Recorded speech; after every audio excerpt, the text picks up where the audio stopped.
Yo, it's Kevin the Tech Ninja here, and today we're going to talk about the new HomePods from Apple. These came out a few months ago, and honestly, I didn't give it much thought until I found out that they could be used as a soundbar. Now, Apple is using an interesting trick, and that we'll talk about a little bit later in the video. First of all, these HomePods came out via a press release. There wasn't a big event or any sort of show. They just came out and they're $299. The speaker looks just like the HomePods from years ago. It's a big circle with some mesh fabric on the outside and a touch panel on top. On the inside, there's a cluster of speakers and woofers that makes up the audio. This design looks like it blends into the decor, and I think the two different colors allows you to do that, and this design is just simple enough to work wherever you put it. Now, since it is an Apple product, the setup is super simple. You just plug it in and bring your iPhone near it and it just connects. If you think this is a Bluetooth speaker, then you'll be disappointed because it's not. Think about this as an Apple speaker for Apple products. So like my Android phones, there isn't a easy way for me to play music to the speaker. On my Apple devices, it uses AirPlay to play the music. So if I'm using Spotify, I can just go to AirPlay and select the speakers. And so connecting and playing music and audio is really easy. Now, I'm not an audiophile and I've never been one personally. I'm not into high-end audio. I mean, I appreciate it, but I don't understand the ins and outs. But for my untrained ear, these sound very good. The sound is extremely full, and to me, it sounds better than a lot of my SONOS speakers. I wouldn't say the sound is transparent as they pull out their own sound profile, but the profile sounds very good for all types of music. It's doing a few things in the background that allows it to sound this good, like EQ tuning based on the music and also based on the environment. What I like about the HomePods and what Sonos does as well is it allows you to link the HomePods together. So you can have a pair of HomePods, and then once you're in the pair, they become a studio pair. They absolutely sound fantastic. But at that point, you're all in $600, which isn't what most people are looking to spend when they're going to buy some home audio. Now, it is also pretty cool to be listening to music on Apple Music and simply tap it to the HomePods and it takes over the music. Now, that's a pretty cool touch and something that I actually use. So Apple is all about ecosystem, and these HomePods can plug into that ecosystem a few different ways. If you have an Apple TV, you can use these HomePods as a soundbar for watching content. But let's say you want to play PlayStation or Xbox and you want to use those HomePods. So Apple did this really cool trick that I think is genius.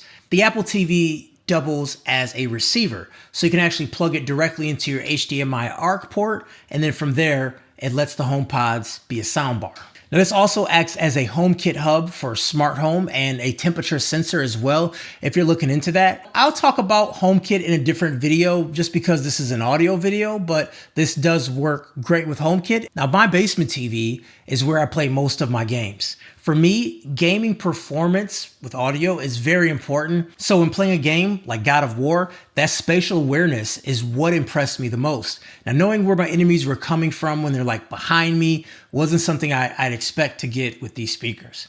The bass made every swing of the levitation hammer feel powerful and strong, and all the little sounds like guts and sparks flying were all present when playing God of War. NBA 2K, the arena sounded full, the player chatter on the court felt distant, and the overall atmosphere sounded wide, sounded expected, the bass of dribbling the ball. I'm not a big movie watcher, but I do watch Last of Us on HBO Max. And let me tell you, the soundstage from the clickers was something that gave me chills down my spine. I just loved how the clickers really felt around you. It felt like you're in the environment almost, even with the speakers only in front of me and not behind me. It did a really good job at emulating that rear sound. I also loved how the bass rattles with the ambient soundtrack. It was great. Now, before I set up these HomePods, I did have a soundbar that was 7.1 and it was $1,300. And honestly, going between setups without listening for minor differences and just kind of sitting back and enjoying it, the HomePods sound just as good to me for listening to music, watching a couple movies and TV shows and playing games. Now, granted, the movies I'm watching are streamed, so it may not be tuned for 7.1. So maybe I'm not taking advantage of the $1,300 soundbar. Regardless, for a $600 smart speaker setup, these punch way above its weight class in my opinion. Now, if you're just doing one HomePod, I don't think it's powerful enough or wide enough to compete with expensive soundbars. So if you plan to use it as a soundbar, I do recommend having two. So this begs the question for me, do I sell my SONOS stuff and go all HomePods? Do I sell this $1,300 soundbar and take the profits and buy more HomePods? Well, for me, being platform agnostic is important, as my wife uses Android and I want to have an Android in my hand from time to time. It's hard for me to be stuck to a platform. But if you're all in with Apple and this is where you're at 100% of the time, then I think these HomePods are a must for audio. Whether it's just in the house listening to music or you're gonna go all in with a simple home theater setup with two HomePods. Both options are really great. And yeah, I'm gonna sell my $1,300 soundbar because I don't think it sounds twice as good than the HomePods. And for me, it'll be silly to keep that if the HomePods sound just as good in my opinion.